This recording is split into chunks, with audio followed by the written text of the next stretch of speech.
La francophonie se construit aussi par la diversité culturelle. Bonjour et bienvenue à TV Publique d'Arménie. Dans le cadre du 17e sommet de la francophonie, Première chaîne vous propose des interviews avec des ambassadeurs des États membres de l'OIF. Aujourd'hui, notre invitée est Nafsika Vraila, ambassadrice de Grèce en Arménie. Bonjour Madame ambassadrice. Bonjour Madame. Merci d'être avec nous. C'est un plaisir pour moi aussi. Moi, je suis arménienne, vous êtes grecque et nous, tous les deux, on partage le français. Tout à fait. Moi, quelquefois, je dis que nous, probablement comme vous, nous avons choisi le français par amour, pas parce que nous sommes un pays vraiment francophone comme la majorité des autres pays qui font part de la francophonie. Alors, c'est l'amour pour la langue française qui nous a menés, aussi avec d'autres considérations, mais d'être membre de la francophonie. Pourquoi vous avez choisi le français? Quand vous l'avez appris?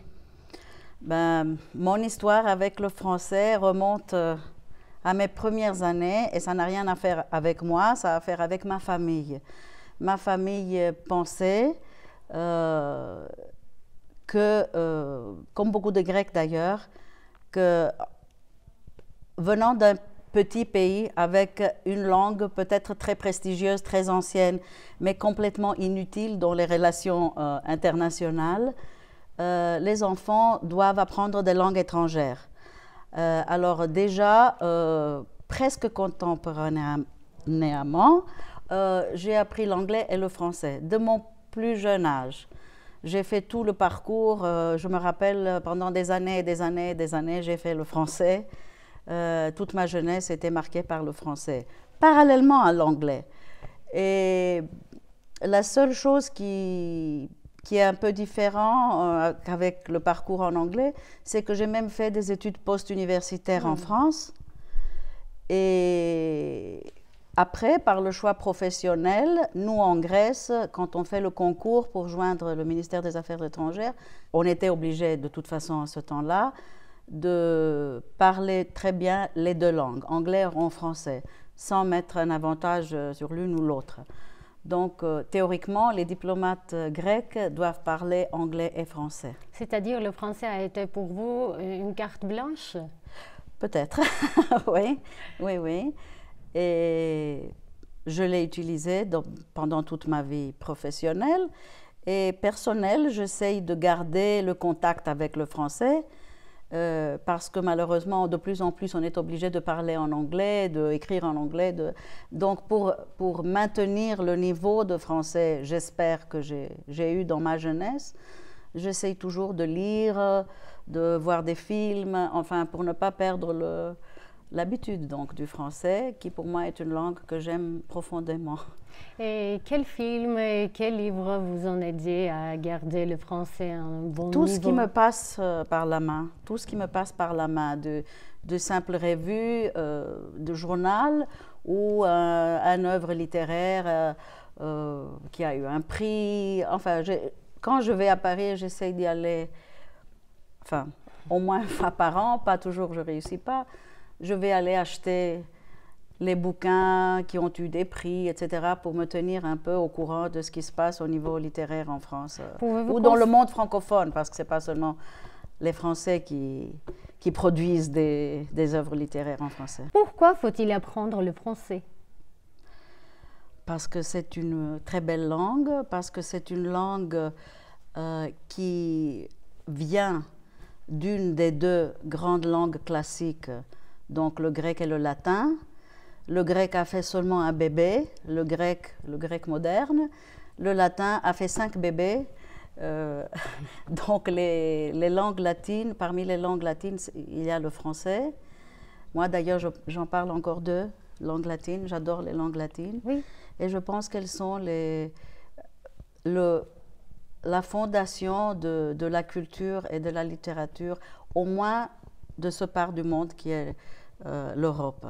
Qu'est-ce que vous avez découvert par l'intermédiaire du français? Un monde. Et quel est ce monde? Écoutez, je ne veux pas dire que ça c'est uniquement pour le français. À mon avis, chaque langue étrangère qu'on apprend, ça nous ouvre un monde. Un monde sur les gens, un monde sur les coutumes, un monde sur la culture. Quand on parle du français? Oui. Ben, le français est une des bases de la culture européenne. Parce que soit au niveau politique, avec la philosophie, avec les mouvements, les grands mouvements politiques, etc., il y a tellement de choses en français que, franchement, je ne peux pas imaginer l'histoire européenne sans le français. Moi non plus. Donc, je vous donne un cahier, un stylo. Je vais vous demander d'écrire et découvrir certains nouveaux mots français pour notre audience non francophone, pour exciter leur intérêt de commencer à apprendre le français. Voilà, c'est pour Je dois vous. écrire, ok. Oui. Quel mot vous avez écrit? Crépuscule.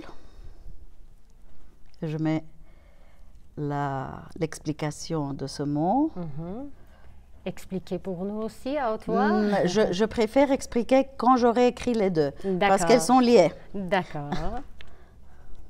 Et le deuxième? Aube. Donc, tous les deux mots sont liés d'une autre façon avec la lumière, la cause la plus importante dans notre vie.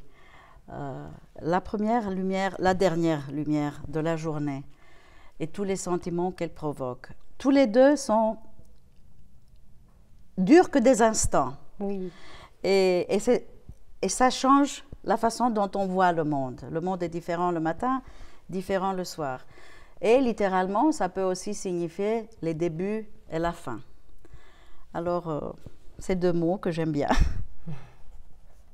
Parlez-nous, s'il vous plaît, de l'expérience de l'adhésion de la Grèce à l'OIF, l'Organisation internationale de la francophonie.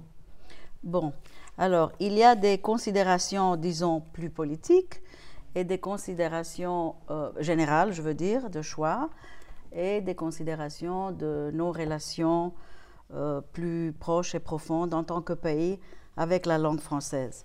Donc, si vous voulez, je vais vous dire qu'en général, comme un petit pays que nous sommes, nous avons toujours été partisans de l'importance du multilatéralisme qui est un des piliers principaux de notre politique étrangère. Nous sommes petits, on ne peut pas imposer à rien, à aucun, même pas aux autres États. Comme l'Arménie. Oui, donc notre arme dans l'arène internationale, c'est le droit international et la coopération avec les autres, soit au niveau bilatéral, mais aussi multilatéral.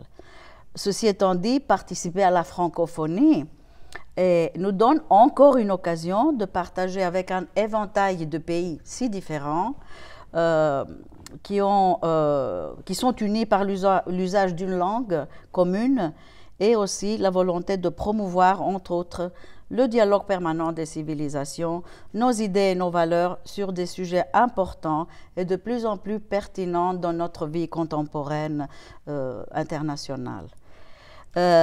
Nous avons joint au début, c'est-à-dire en 2004, comme membre associé, et à partir de 2006, nous sommes membres de droit entier, de membres à plein droit.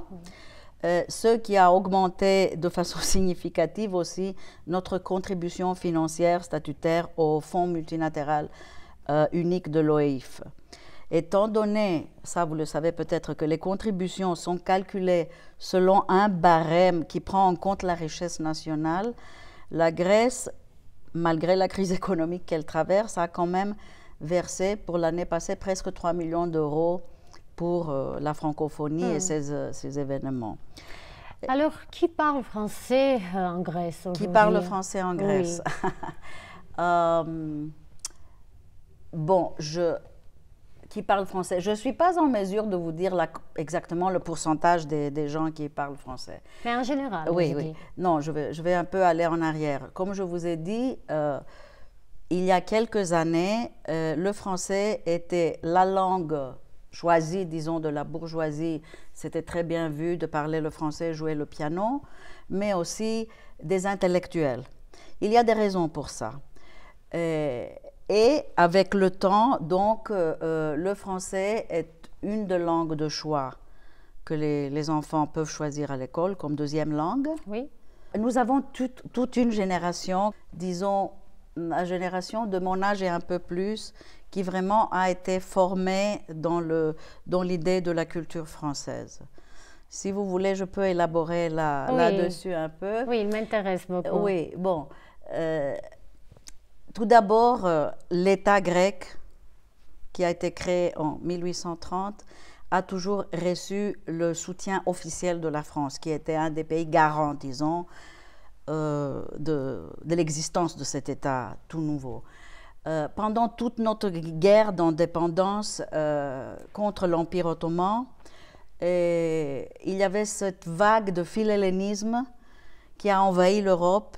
Et il y a des grands artistes français, Delacroix, Victor Hugo, Clémenceau, etc., qui ont écrit et qui ont sensibilisé le public français pour cette lutte donc, des Grecs contre l'Empire ottoman et pour l'idée de l'indépendance.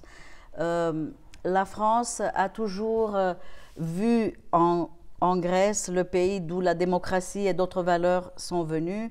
Et nous avons toujours vu la France comme une terre d'asile, de liberté, de tout ce que vous voulez, enfin. Il y a une longue histoire de coopération et d'amour entre les deux pays, qui dure jusqu'à nos jours. Bon, il y a même un autre événement pour venir à la culture qu'on a constaté. C'est passé un événement magnifique. Il y avait deux hommes français, des hellénistes convaincus, qui étaient, l'un était directeur et l'autre c'était son directeur adjoint. Et pendant des années très difficiles pour la Grèce, c'était 1945, juste après la fin de la Deuxième Guerre mondiale et l'occupation nazie en Grèce, mais malheureusement juste avant le début de notre guerre civile, que ces deux hommes étaient à la direction de l'Institut français d'Athènes, qui, comme je vous ai dit, est une institution pour la Grèce. Oui. Donc, ces deux hommes, voyant que beaucoup d'artistes, des hommes de culture, etc., des jeunes gens, se seraient peut-être perdus parce qu'une guerre civile allait arriver. Eux, ils étaient considérés plutôt de gauche. Et alors, ils ont eu une idée magnifique pour les sauver. Donc, ils ont, avec l'aide du gouvernement français, j'imagine, ils ont affrété un navire, c'est le fameux navire Mataroa, et ils ont mis presque 150 ou 200 étudiants, artistes, penseurs, tout ce que vous voulez, tout ce qu'il y avait de bon en ce moment en Grèce, ils les ont sauvés en leur donnant des bourses et ils sont tous allés en France. C'était la renaissance de la philosophie grecque à travers trois très grands hommes grecs, Cornelios Castoriadis, Kostas Axelos et Kostas Papaioannou, qui sont devenus, à travers leur culture française, des grands penseurs et philosophes, et ils ne le sont pas seulement pour la Grèce, mais pour l'humanité. Donc, et tous ces gens-là sont évidemment reconnaissants de ce que la France a fait à ce moment, qui est devenue terre d'asile pour ces hommes et ces femmes, qui ont presque tous fait une carrière magnifique dans chacun dans son domaine. Donc tout ça, c'est une mémoire qui lie, disons, la Grèce avec la langue et la culture française. L'Arménie est pays hôte du 17e sommet de la francophonie. Et donc, qu'est-ce que ça veut dire aussi pour la Grèce? Dans le temps de la prise de décision, nous avons soutenu l'Arménie pour avoir cette organisation, parce que nous comprenons et nous pensons que l'Arménie doit sortir de cet peut-être sentiment d'isolement qu'elle a, et parce qu'elle peut le faire. Oui. Et c'est une ouverture énorme, je pense, pour l'Arménie. Et pour l'Arménie, je pense que c'est une ouverture formidable à tout un monde, l'Afrique, l'Asie, etc., avec lequel elle a, à travers la francophonie, la possibilité de créer des relations. On a déjà une tradition à l'offrir la paix à nos interviewés. Donc la grenade est un des symboles très importants de notre pays. Ça symbolise la paix et la prospérité. Ici, on a écrit Télévision publique d'Arménie, 17e sommet de la francophonie à Erevan. Donc, je vous offre la paix. Merci bien. Je vais vous dire un secret. Merci bien pour ça. Le secret est que aussi en Grèce, la grenade est le symbole de la prospérité. Oui. Et d'ailleurs, le 1er de janvier, normalement, on doit entrer dans la maison et casser une grenade. Et tous les... Enfin, comment on dit? Oui, ça, c'est la prospérité qui va se répandre dans la maison. Donc, c'est un symbole qui m'est très cher aussi. Donc, sauf le français, la grenade aussi nous unit, oui. Les deux pays, la Grèce et l'Arménie. Tout à fait, oui, tout à fait. C'est vrai, merci bien. Merci, Madame l'ambassadrice. Merci d'avoir accepté notre interview. C'est moi qui vous remercie. Et du fond de mon cœur, je souhaite à l'Arménie, pays qui sait garder les traditions et l'hospitalité, d'organiser de façon merveilleuse cette rencontre. Je sais que c'est un grand défi, oui. L'organisation, mais je pense que l'Arménie va le gagner, ce défi. On espère. Merci beaucoup. Notre invitée était l'ambassadrice de Grèce en Arménie. Au revoir.